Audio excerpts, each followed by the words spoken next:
Hello friends, तो आज है 19 मई और आज का मोस्ट इंपॉर्टेंट करंट अफेयर देखेंगे। सबसे पहले पिछले वीडियो के करंट अफेयर का रिवीजन करिए। पहला क्वेश्चन, जम्मू और कश्मीर बैंक के नए प्रबंध निदेशक कौन बने हैं? जुबैर इकबाल जम्मू और कश्मीर के नए प्रबंध निदेशक बने हैं अगले 3 वर्षों के लिए। लैंसेट की India state level disease burden initiative नामक रिपोर्ट के अनुसार भारत में 5 साल से कम आयु के कितने प्रतिशत बच्चों की मौत का कारण बाल और मातृ कुपोषण है? 68%। हाल ही में किस कंपनी ने एनिमेटेड इमेज यानी GIF बनाने वाली कंपनी गिफी का अधिग्रहण कर लिया है? फेसबुक ने 400 मिलियन अमेरिकी डॉलर में। यहां पे GIF का फुल फॉर्म भी ध्यान में रखिए, ग्राफिक इंटरचेंज फॉर्मेट इसका फुल फॉर्म होता है।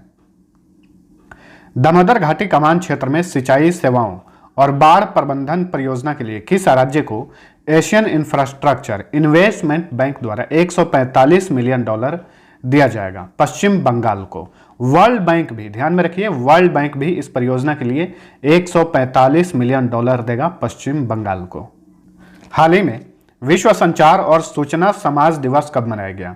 17 मई को मनाया गया। प्रत्येक वर्ष 17 मई को ही विश्व संचार और सूचना समाज दिवस मनाया जाता है। 2020 का विषय है connect 2030 ICT for the sustainable development goals. यहाँ पे ICT का फुल फॉर्म होगा information and communication technology. Rajiv Gandhi Kisan Nyay योजना किस राज्य ने शुरू की है? छत्तीसगढ़ ने। 2020 के लिए vice admiral GM Hiranandani memorial rolling trophy किसे प्रदान किया गया? लेफ्टिनेंट कमांडर अक्षय कुमार को। किस संस्था के अनुसार कोविड-19 के कारण वैश्विक अर्थव्यवस्था को 5.8 से लेकर 8.8 ट्रिलियन डॉलर का नुकसान हो सकता है? यह अनुमान लगाया है एशियन डेवलपमेंट बैंक ने। इसका मुख्यालय मनीला में है। हाल ही में दूसरी G20 वर्चुअल व्यापार और निवेश मंत्रियों की बैठक में भारत का प्रतिनिधित्व किसने किया? भारत के वाणिज्य मंत्री पीयूष गोयल ने। यह रेल मंत्री भी हैं और इस बैठक की अध्यक्षता की सऊदी अरब के राजा सलमान बिन अब्दुल अजीज अल सऊद, वहां के किंग हैं सलमान। हाल ही में INCLU L58 नामक लैंडिंग क्राफ्ट यूटिलिटी शिप को पोर्ट ब्लेयर में भारतीय नौसेना में कमीशन किया गया। इस शिप का निर्माण किसने किया है? Garden rich ship builders and engineers ने। अब चलिए आज का करंट अफेयर देखते हैं। पहला क्वेश्चन, लेपू लेक, काला पानी और लिम्पिया धुरा क्षेत्र को लेकर भारत और किस देश के बीच विवाद चल रहा है? ये विवाद चल रहा है भारत और नेपाल के बीच में। और हाल ही में ये विवाद और अधिक इसलिए गहरा गया है क्योंकि नेपाल ने अपना एक पॉलिटिकल मैप जारी किया है नया, और उस मैप में इन तीनों क्षेत्रों को नेपाल का भाग बताया है, जो कि ये उत्तराखंड में स्थित है और ये भारत के भाग हैं। भारत ने 6 महीना पहले अपना नया पॉलिटिकल मैप जारी किया था। उस मैप में इन तीनों क्षेत्रों को भारत का भाग दिखाया गया था। इसी की देखा देखी नेपाल ने यह कदम उठाया है। नेपाल का दावा है कि 1816 में जो सुगौली संधि की गई थी, उस संधि के तहत महाकाली नदी के पूर्व के क्षेत्र उसके हैं।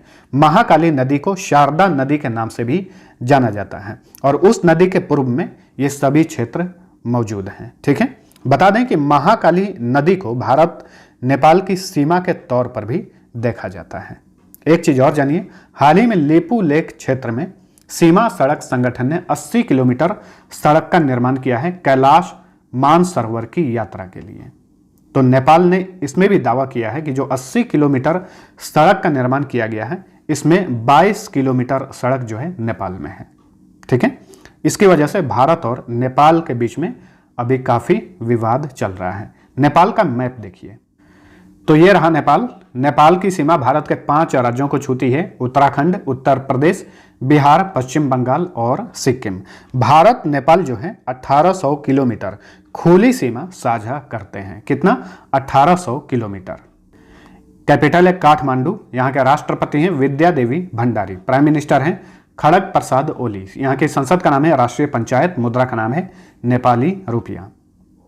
भारत सरकार ने महात्मा गांधी राष्ट्रीय ग्रामीण रोजगार गारंटी योजना यानी मनरेगा का बजट कितना करोड़ रुपए बढ़ा दिया है? तो इस वर्ष जो बजट पेश किया गया था उसके लिए मनरेगा के लिए उसमें 61,000 करोड़ रुपए आवंटित किए गए थे। अब इसमें 40,000 करोड़ रुपए और बढ़ोतरी की गई है, तो कितना हो गया टोटल? 101,000 करोड़ रुपया। ठीक है, तो 40,000 करोड़ रुपए की बढ़ोतरी की गई है मनरेगा के लिए। शहर से गांव की ओर जा रहे प्रवासी मजदूरों को रोजगार प्रदान करने के उद्देश्य से सरकार ने यह कदम उठाया है। मनरेगा का फुल फॉर्म होता है Mahatma Gandhi rural employment guarantee act. ठीक है, 2005 में ये एक्ट पारित हुआ था और मनरेगा को लॉन्च किया गया था 2006 में। प्रतिवर्ष किस दिन अंतर्राष्ट्रीय संग्रहालय दिवस मनाया जाता है? तो प्रत्येक वर्ष 18 मई को अंतर्राष्ट्रीय संग्रहालय दिवस मनाया जाता है। ऑप्शन सी सही उत्तर है। 2020 का थीम ध्यान में रखिए, 2020 का थीम है museums for equality, diversity and inclusion.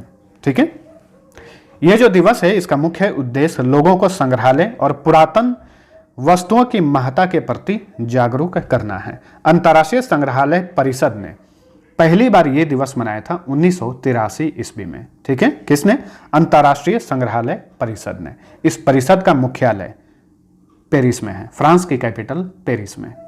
भारतीय सेना आम नागरिकों को सेना में कितने साल के लिए भर्ती करने वाले टूर ऑफ ड्यूटी प्रस्ताव पर विचार कर रही है?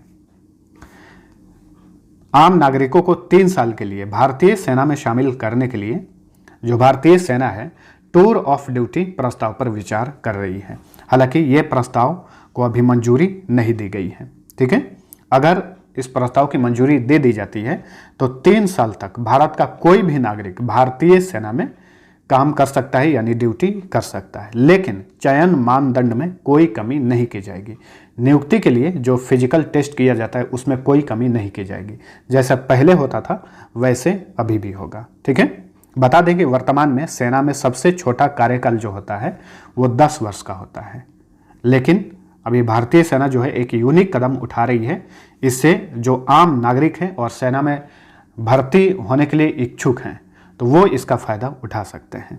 इसको देखते हुए कई कंपनियों ने अपने कंपनी में नौकरी में उस नागरिक को तरजीह देने की घोषणा की है जो 3 साल के लिए भारतीय सेना में काम करेगा, और 3 साल के बाद जब भी वो वापस आएगा तो कंपनी उसको अधिक तरजीह देंगे ताकि वो नौकरी ले सके। ठीक है, भारतीय सेना ने यह कदम उठाया, उसका मुख्य उद्देश्य है सेना के वेतन और पेंशन खर्च में कमी करना। भारतीय सेना की बात करें तो हाल ही में भारतीय सेना ने ऑपरेशन नमस्ते लॉन्च किया है। किस लिए? कोविड-19 महामारी से सेनाओं को बचाने के लिए, जो सैनिक हैं उन्हें बचाने के लिए भारतीय सेना ने ऑपरेशन नमस्ते लॉन्च किया है। भारतीय सेना का गठन हुआ था 1 अप्रैल 1895 में। हेडक्वार्टर नई दिल्ली में है। चीफ हैं मनोज मुकुंद नरवणे, वाइस चीफ हैं सत्येंद्र कुमार सैनी। मोट्टो है service before self. Padma Bhushan पुरस्कार से सम्मानित प्रोफेसर अनीसुज्जमान का हाल ही में निधन हो गया। उनका संबंध किस देश से था? तो प्रोफेसर अनीसुज्जमान ये बांग्लादेश के बहुत ही प्रसिद्ध लेखक थे। इन्हें भारत सरकार ने भारत का तीसरा सर्वोच्च नागरिक पुरस्कार होता है पद्म भूषण, इसे सम्मानित किया था। ठीक है, भारत सरकार ने इन्हें पद्म भूषण पुरस्कार जो दिया था 2014 में दिया था। ठीक है, ये बांग्ला लेखक थे। 2018 में बांग्लादेश की सरकार ने इन्हें राष्ट्रीय प्रोफेसर का दर्जा दिया था। 2015 में बांग्लादेश की सरकार ने अपना सर्वोच्च नागरिक पुरस्कार स्वाधीनता पुरस्कार इन्हें दिया था। ठीक है, तो ध्यान में रखिए स्वाधीनता पुरस्कार जो है बांग्लादेश का सर्वोच्च नागरिक पुरस्कार है, जिस तरह से भारत का सर्वोच्च नागरिक पुरस्कार है भारत रत्न। बांग्लादेश का मैप देखिए, तो यह है बांग्लादेश। बांग्लादेश की सीमा भारत के 5 राज्यों को छूती है, मिजोरम, त्रिपुरा, असम, मेघालय और पश्चिम बंगाल। एक क्वेश्चन यहाँ पे और बनता है, भारत सबसे अधिक लंबी सीमा किस देश से शेयर करता है? तो बांग्लादेश से। ठीक है, भारत में जो गंगा नदी बहता है उसे बांग्लादेश में पद्मा के नाम से जाना जाता है, और जो ब्रह्मपुत्र नदी बहता है उसे बांग्लादेश में जमुना के नाम से जाना जाता है। कैपिटल ढाका, राष्ट्रपति हैं अब्दुल हामिद, प्राइम मिनिस्टर हैं शेख हसीना, यहाँ की संसद का नाम है जातीय संसद, मुद्रा का नाम है टाका। केंद्रीय रक्षा मंत्रालय ने कितने करोड़ रुपए के रक्षा उपकरण परीक्षण योजना को हाल ही में मंजूरी दे दी है? तो हाल ही में रक्षा मंत्रालय ने 400 करोड़ रुपए के डिफेंस टेस्टिंग इंफ्रास्ट्रक्चर स्कीम को मंजूरी दे दी है। इस योजना का मुख्य उद्देश्य देश में विकसित और निर्मित सैन्य उपकरण का परीक्षण कर रक्षा एवं हवाई क्षेत्र के उत्पादन को बढ़ावा देना है। हाल ही में launch Wuhan diary dispatches from A quarantined city पुस्तक के लेखक कौन है? इंपॉर्टेंट क्वेश्चन है, ध्यान में रखिए। तो इस पुस्तक के लेखक हैं फांग फांग। ऑप्शन सी सही उत्तर है। ये चीन के साहित्यकार हैं। हाल ही में इन्होंने कोरोना वायरस के मद्देनजर ये पुस्तक लिखी है। इस पुस्तक का नाम है Wuhan diary dispatches from A quarantined city. ठीक है, आप सभी को पता होगा कोरोना वायरस कहां उत्पन्न हुआ था पहली बार? चीन के वुहान शहर में। विवादास्पद पावर शेयरिंग डील के बाद बेंजामिन नेतन्याहू किस देश के 5वीं बार प्रधानमंत्री बने हैं? तो बेंजामिन नेतन्याहू ये इजराइल के 5वीं बार प्रधानमंत्री बनाए गए हैं। ऑप्शन डी सही उत्तर है। अच्छा, यहाँ पे पावर शेयरिंग डील क्या है? देखिए, हालांकि ये जो डील है काफी विवाद में रहा था। इनके प्रतिद्वंदी हैं बेनी गैंज, यानी इनके विरोधी, यानी इनके विपक्ष के बेनी गैंज। उनके साथ इन्होंने गठबंधन किया है क्योंकि इन्हें बहुमत प्राप्त नहीं हुआ था। तो उनके साथ गठबंधन में इन्होंने सरकार बनाया है और इजराइल के ये 5वीं बार प्रधानमंत्री बने हैं। डील ये हुआ है कि बेंजामिन नेतन्याहू 18 महीने के लिए प्रधानमंत्री रहेंगे और बेनी गैंज ये 18 महीने के लिए वहां के रक्षा मंत्री रहेंगे। उसके बाद 18 महीने के लिए बेंजामिन नेतन्याहू रक्षा मंत्री बनेंगे और 18 महीने के लिए बेनी गैंज वहां के प्रधानमंत्री बनेंगे। तो यही है पावर शेयरिंग डील। काफी विवादों में रहा है, वहां पे काफी इसको लेकर विवाद भी हुआ था इजराइल में। ठीक है, बेंजामिन नेतन्याहू ये Likud national liberal movement party से हैं, वहीं Benny Gantz blue and white party से बिलोंग करते हैं। इजराइल बहुत छोटा देश है, कैपिटल है जेरूसलम, प्रेसिडेंट है रिवेन रिवलिन। बेंजामिन नेतन्याहू 5वीं बार प्रधानमंत्री बने हैं। संसद का नाम है नेसेट और मुद्रा का नाम है न्यू शेकेल। हाल ही में बंगाल की खाड़ी में उठा भयानक चक्रवाती तूफान यानी सुपर साइक्लोन का क्या नाम है? इस तूफान का नाम है अम्फान। इंग्लिश में ऐसे लिखते हैं AMPHAN। अम्फान इस तूफान का नाम है। यह बंगाल की खाड़ी में उठा है। मौसम विभाग के अनुसार ये साइक्लोन 20 मई को ओडिशा, पश्चिम बंगाल और बांग्लादेश के तटीय इलाकों से गुजरेगा। इस दौरान इसकी हवा की गति होगी 150 किलोमीटर से लेकर 200 किलोमीटर प्रति घंटा, जो कि बहुत ज़्यादा है, भारी तबाही मचा सकता है। सरकार तटीय इलाकों को खाली करवा रही है। ठीक है, तो इस तूफान का नाम है अम्फान। अच्छा, इस तूफान का नामकरण किसने किया है? यह भी आपको ध्यान में रखना है। थाईलैंड ने। ठीक है, थाईलैंड ने इसका नामकरण किया है। थाईलैंड में इस तूफान को उम पुन के नाम से जाना जाता है। किस नाम से? उम पुन के नाम से। सरकार ने आंध्र प्रदेश, वेस्ट बंगाल, त्रिपुरा, मिजोरम और मणिपुर में ऑरेंज अलर्ट जारी कर दिया है इस तूफान के चलते। पेट्रोलियम निर्यातक देशों के संगठन यानी ओपेक में किस देश के प्रतिनिधि हुसैन कजमपोर अर्देबिली का हाल ही में निधन हो गया? ओपेक में ये ईरान के प्रतिनिधि थे, हुसैन कजमपोर अर्देबिली। हाल ही में इनका निधन हो गया है। 20 वर्षों तक ओपेक में ईरान के ये प्रतिनिधि रहे थे। ध्यान में रखिए, 1995 से लेकर 2008 तक और दूसरी बार ये प्रतिनिधि बने 2013 से लेकर 2020 तक, यानी मृत्यु तक। 1985 में ओपेक तेल समूह के ये गवर्नर भी रहे थे, हुसैन कजमपोर अर्देबिली। हाल ही में इनका निधन हो गया है। अब जानिए ओपेक के बारे में। इसका फुल फॉर्म होता है organization of the petroleum exporting countries. 1960 में इराक की कैपिटल बगदाद में इसका गठन हुआ था। हेडक्वार्टर ऑस्ट्रिया की कैपिटल वियना में है। महासचिव हैं मोहम्मद बारकिंदो। सदस्य देशों की संख्या 13 है। जानिए ईरान के बारे में। इसकी कैपिटल है तेहरान। यहाँ के राष्ट्रपति हैं हसन रूहानी। यहाँ की संसद का नाम है मजलिस और यहाँ की करेंसी का नाम है रियाल। लेकिन हाल ही में ईरान की संसद ने रियाल का नाम बदलने का प्रस्ताव पास कर दिया है। नया नाम क्या होगा उसे आपको ध्यान में रखना है, तोमान। क्या होगा? तोमान। ठीक है, ये क्वेश्चन बना था हाल ही में, मैंने आप सभी को बताया भी था।